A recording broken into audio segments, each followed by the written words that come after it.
ରାକ୍ଷୀ ପୂର୍ଣ୍ଣିମା କାହିଁକି ପାଳନ କରାଯାଏ? ପୌରାଣିକ ହିସାବରେ କ'ଣ ରହିଛି ତା'ର ମହତ୍ତ୍ୱ? ରାକ୍ଷୀ ପୂର୍ଣ୍ଣିମା ଭାଇ ଭଉଣୀଙ୍କ ପବିତ୍ର ସମ୍ପର୍କ ଓ ପରସ୍ପର ସୁରକ୍ଷା ପ୍ରତୀକ ଭାବେ ପାଳନ କରାଯାଏ। ଏହି ଦିନ ଭଉଣୀ ଭାଇଙ୍କ ହାତରେ ରାକ୍ଷୀ ବାନ୍ଧି ତାଙ୍କର ଦୀର୍ଘାୟୁ ଓ ମଙ୍ଗଳ କାମନା କରେ। ଭାଇ ମଧ୍ୟ ଭଉଣୀକୁ ସ୍ନେହ ଓ ସୁରକ୍ଷାର ପ୍ରତିଶ୍ରୁତି ଦିଏ।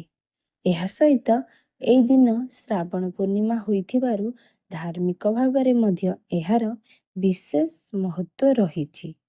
ପୌରାଣିକ କଥା ହିସାବରେ ଏହା ପଛରେ ଶ୍ରୀକୃଷ୍ଣ ଓ ମାତା ଦ୍ରୌପଦୀଙ୍କ କଥାର ରହସ୍ୟ ରହିଛି। ମହାଭାରତ କଥା ଅନୁସାରେ ଥରେ ଶ୍ରୀକୃଷ୍ଣଙ୍କ ହାତରେ ଆଘାତ ଲାଗିଥିଲା। ଏହା ଦେଖି ମାତା ଦ୍ରୌପଦୀ ସହିପାରିନଥିଲେ। ସେଥିପାଇଁ ସେ ତାଙ୍କ ନିଜ ବସ୍ତ୍ରରୁ ଛୋଟ ଖଣ୍ଡେ ଛିଣ୍ଡେଇ ଶ୍ରୀକୃଷ୍ଣଙ୍କ ହାତରେ ବାନ୍ଧି ଦେଇଥିଲେ। ଦ୍ରୌପଦୀଙ୍କ ଏହି ସ୍ନେହ ଓ ଭାଇ ଭଉଣୀର ଭାବକୁ ଶ୍ରୀକୃଷ୍ଣ ମନେ ରଖିଥିଲେ। ପରେ ଯେତେବେଳେ ଦ୍ରୌପଦୀ ବିପଦରେ ପଡ଼ିଥିଲେ ଶ୍ରୀକୃଷ୍ଣ ତାଙ୍କୁ ରକ୍ଷା କରିଥିଲେ।